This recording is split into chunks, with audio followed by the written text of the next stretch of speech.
Jika ada satu posisi yang paling sering membuat timnas Indonesia kesulitan dalam 2 dekade terakhir, jawabannya mungkin adalah lini belakang. Kita pernah mengalami masa ketika menemukan satu bek tengah berkualitas saja terasa sulit.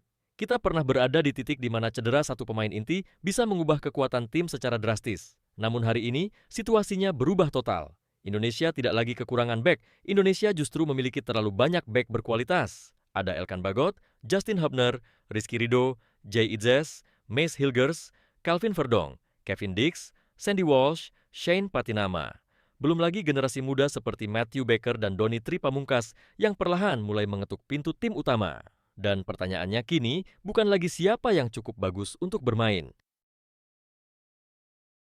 Pertanyaannya adalah, bagaimana cara memainkan mereka semua? Karena jika terlalu banyak pemain berkualitas berada di posisi yang sama, itu bisa menjadi masalah. Namun, jika dimanfaatkan dengan benar, itu bisa menjadi senjata yang sangat mematikan. Dan tampaknya, John Herdman mulai menemukan jawabannya.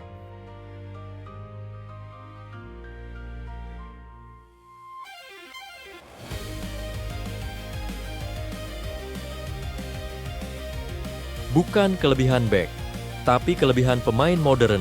Ada satu kesalahan yang sering dilakukan banyak orang saat melihat skuad timnas Indonesia. Mereka menganggap semua pemain tadi hanyalah bek. Padahal kenyataannya tidak sesederhana itu. Sepak bola modern sudah berubah. Hari ini, seorang bek tidak hanya dituntut mampu bertahan, ia harus bisa menguasai bola, membaca ruang, membantu membangun serangan, bahkan terkadang menjadi pengatur permainan. Lihatlah para pemain yang dimiliki Indonesia saat ini. Verdong tidak hanya bisa bermain sebagai bek kiri, ia bisa bergerak ke tengah dan membantu sirkulasi bola. Kevin Dix tidak hanya bisa bermain di satu posisi. Ia mampu menjadi bek kanan, bek tengah, bahkan wingback. Hubner nyaman membawa bola keluar dari tekanan. Jay Idzes memiliki kemampuan distribusi yang sangat baik. Ridho semakin matang dalam membaca permainan. Elkan Bagot terbiasa bermain dalam sistem sepak bola Eropa yang menuntut kecerdasan taktik tinggi. Mereka bukan sekadar beke, mereka adalah pemain yang memahami banyak peran dalam permainan. Dan mungkin itulah alasan mengapa Herdman tidak melihat mereka sebagai tumpukan pemain dengan posisi yang sama. Ia melihat mereka sebagai kumpulan solusi.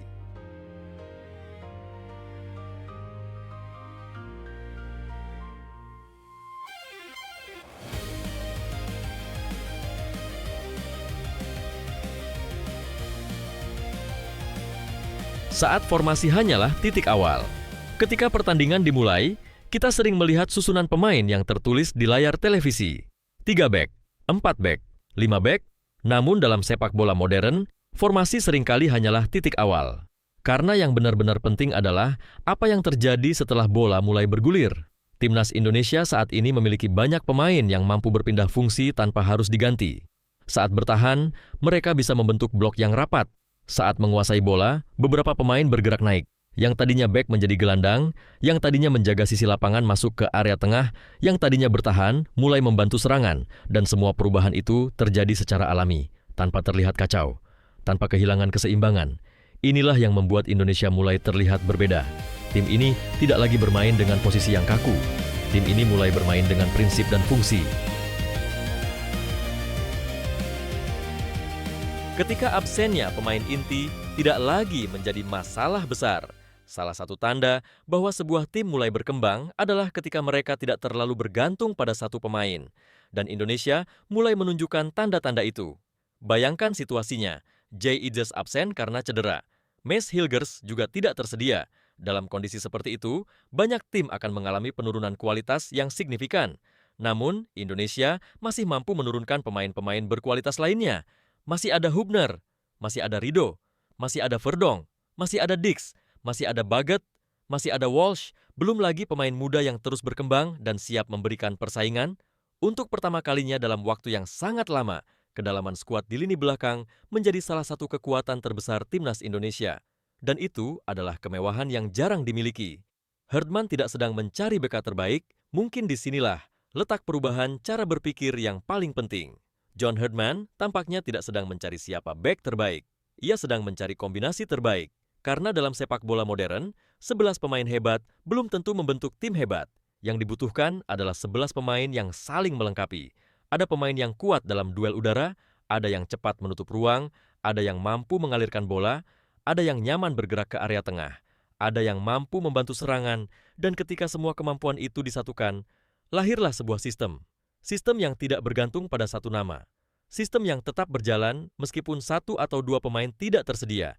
Sistem yang membuat Indonesia terlihat semakin matang dari pertandingan ke pertandingan.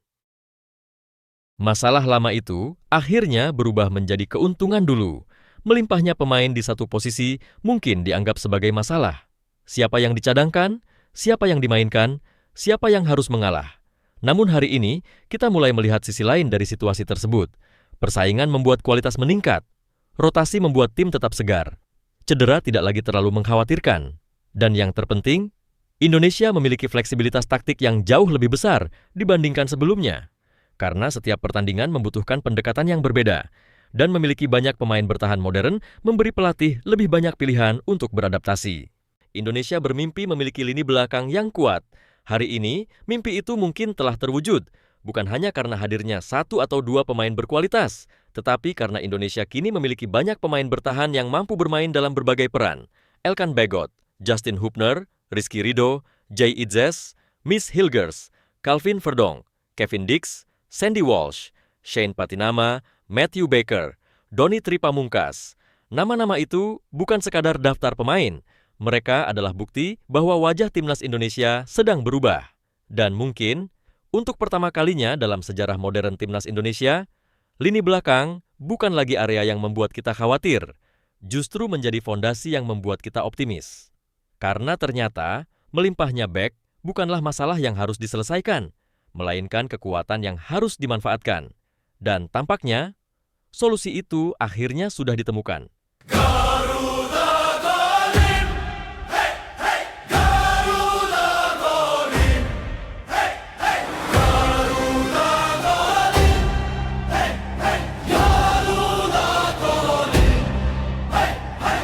Martin Pace, Jay Itzes, Hubner, Miss Hilgers, Kevin Dix, Verdonk, Bagot, Rizky Ridho, Raven, Jordi, Amat, Sandy Walsh, Asnawi, Patinama, Arham, Beckham, Eliano, Odero, Ferrari, Matthew Baker, Tom Haye, Biman, Nathan, Aldo Pesci, Silstra, Marcelino, Cambuay, Emiliano, Jakob Janse Sayuri, James Edvita, Rafael Struik, Ole, Ole, Ole, Ronaldinho.